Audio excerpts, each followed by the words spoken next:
Hi, second grade stars. So I am recording this on Thursday night. I know it's probably past your bedtime, but I wanted to make sure that my computer had time to load this, not like last time. So when you get this, it'll be Friday morning. Happy Friday.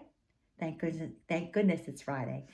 I'm going to read to you the last two chapters and the ending in Edward Tulane. Now I'm going to have to warn you ahead of time. You know, I told you this book always makes me cry. So I'm going to try my best not to cry, but you might see tears from Mrs. Lusk. As we left off last time, Edward was in the doll shop. He was not very happy about being in a doll shop because he's never considered himself to be a doll. And let's see where this goes from here. Chapter 26. Oops, sorry. Chapter 26. And you can see Edward sitting next to a very fancy doll. There you are, milady. Meet the rabbit doll, said Lucius. The doll mender walked away, turning out the lights one by one. In the gloom of the shop, Edward could see that the doll's head, like his, had been broken and repaired. Her face was, in fact, a crack of webs. She was wearing a baby bonnet. How do you do, she said in a high, thin voice. I am pleased to make your acquaintance. That's a fancy way of saying it's nice to meet you. Hello, said Edward. Have you been here long, she asked.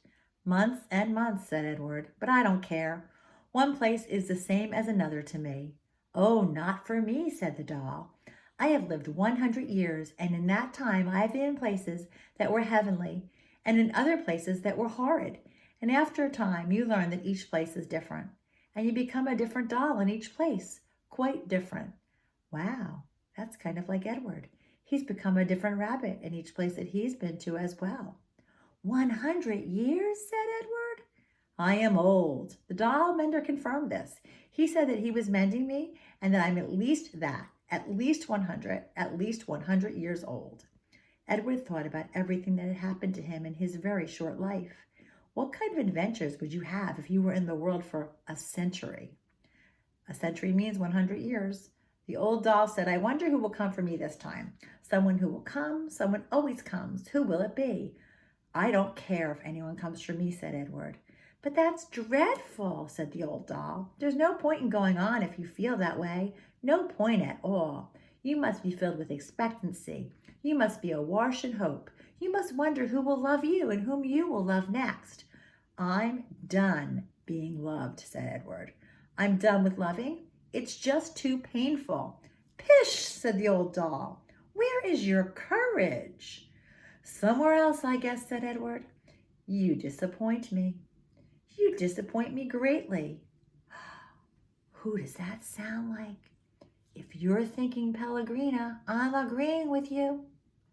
If you have no intention of loving or being loved, then the whole journey is pointless. You might as well leap from the shelf right now and let yourself shatter into a million pieces. Get it over with. Get it over with now. I would leap if I were able to, said Edward. Shall I push you, said the old doll. No, thank you, said Edward. Not that you could, he muttered to himself. What's that? Nothing, said Edward. The dark in the doll shop was now complete. The old doll and Edward sat on their shelf and stared straight ahead. You disappoint me, said the old doll. Her words made Edward think of Pellegrina, of warthogs and princesses, of listening and love and spells and curses. What if there was somebody waiting to love him? What if there was somebody who he could love again? Was it possible? Well, Edward felt his heart stir. No, he told his heart, it's not possible, not possible. In the morning, Lucius Clark came and unlocked the shop. Good morning, my darlings, he called out to them. Good morning, my lovelies. He pulled up the shades on the window. He turned on the light over his tools. He switched the sign on the door to open. The first customer was a little girl with her father. Are you looking for something special? Lucius Clark said to them. Yes, said the girl. I'm looking for a friend. Her father put her on his shoulder and they walked slowly around the shop. The girl studied each doll carefully. She looked Edward right in the eye. She nodded at him. Have you decided, Natalie? Her father said. Yes, I want the one with the baby bonnet. Oh, said Lucius Clark, you know that she's very old. She is an antique. She needs me, said Natalie firmly. And next to Edward, the old doll let out a sigh. She seemed to sit up a little straighter. Lucius came and took her off the shelf and handed her to Natalie. And when they left, when the girl's father opened the door for his daughter and the old doll, a bright shaft of early morning light came flooding in, and Edward heard quite clearly, as if she were sitting next to him, the old doll's voice. "Here's Edward on the shelf." It says that Edward's heart stirred. "Open your heart," she said gently. "Someone will come. Someone will come for you. But first, you must open your heart." The door closed. The sunlight disappeared. "Someone will come." Edward's heart stirred. He thought for the first time in a long time of the house on Egypt Street, and of Abilene winding his watch and then bending toward him and placing it on his left leg, saying, "I will come home to you." No, no, he told himself. Don't believe it. Don't let yourself believe it. But it was too late. Someone will come for you. It was too late because the China Rabbit's heart had begun again to open. Chapter 27. There's the door of the doll shop, a lady with an umbrella. Let's see what happens. Seasons passed, fall and winter, and spring and summer. Leaves blew in through the open door of Lucius Clark's shop, and rain, and the green, outrageous, hopeful light of spring. People came and went, grandmothers and doll collectors, and little girls with their mothers. Edward Tulane waited. The seasons turned into years. Edward Tulane still waited. He repeated the old doll's words over and over until they wore a smooth groove of hope in his brain. Someone will come. Someone will come for you. And the old doll was right. Someone did come. It was springtime. It was raining.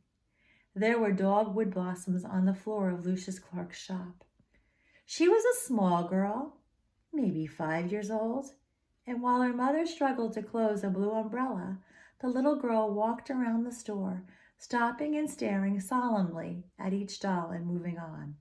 So when you stare solemnly, it means you're really serious. When she came to Edward, she stood in front of him for what seemed like a long time. She looked at him, and he looked back at her. "Someone will come," Edward said. "Someone will come for me." The little girl smiled, and then she stood on her tiptoes, and she took Edward off the shelf. She cradled him in her arms, and she held him in the same ferocious, tender way that Sarah Ruth had held him. "Oh," thought Edward, "I remember this." "Madam," said Lucius Clark, "could you please attend to your daughter? She's holding a very fragile, very precious, quite expensive doll." "Maggie," said the woman. She looked up from the still open umbrella. "What have you got?" "A rabbit," said Maggie. "A what?" said the mother. "A rabbit," said Maggie. "I want him." "Remember, we're not buying anything today. We're only looking," said the mother. How many times have you heard that when you went shopping with your moms and dads? "Madam," said Lucius Clark, "please." The woman came and stood over Maggie. She looked down at Edward, and the rabbit felt dizzy. He wondered for a minute if his head had cracked open again, and if he was dreaming. "Look, Mama," said Maggie. "Look at him." "I see him," said the woman. She dropped the umbrella. She put her hand on the locket that hung around her neck, and Edward saw then that it was not a locket at all. It was a watch, a pocket watch. It was his watch. "Edward," said Abilene. "Yes," said Edward. "Edward," she said again, certain this time. "Yes," said Edward. "Yes, yes, it's me." Coda. So a coda in a book is like a tie-it-up chapter. Let me tie it up for you. Once there was a China rabbit who was loved by a little girl. The rabbit went on an ocean journey and fell overboard and was rescued by a fisherman.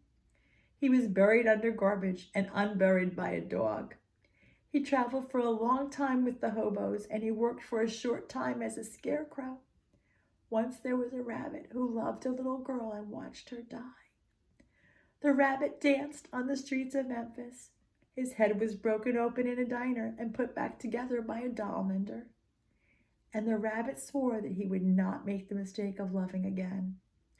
Once there was a rabbit who danced in a garden in springtime with the daughter of the woman who had loved him at the beginning of his journey. The girl swung the rabbit as she danced in circles. Sometimes they went so fast, the two of them, that they seemed as if they were flying. Sometimes it seems as if they both had wings. Oh, once, oh marvelous once, there was a rabbit who found his way home. That is the end of the miraculous journey of Edward Tulane. Do you see, second grade stars, how Abilene and Edward were reunited? Abilene was a grown-up mommy to a little girl, and they got back together in that doll shop. It's an amazing story, and I hope you loved it as much as I do. I would love for you to write me back and tell me what you think of the ending. That could be your writing for the day. What did you think of the ending of Edward Tulane? Have a wonderful day, and I hope to hear from you soon. Bye.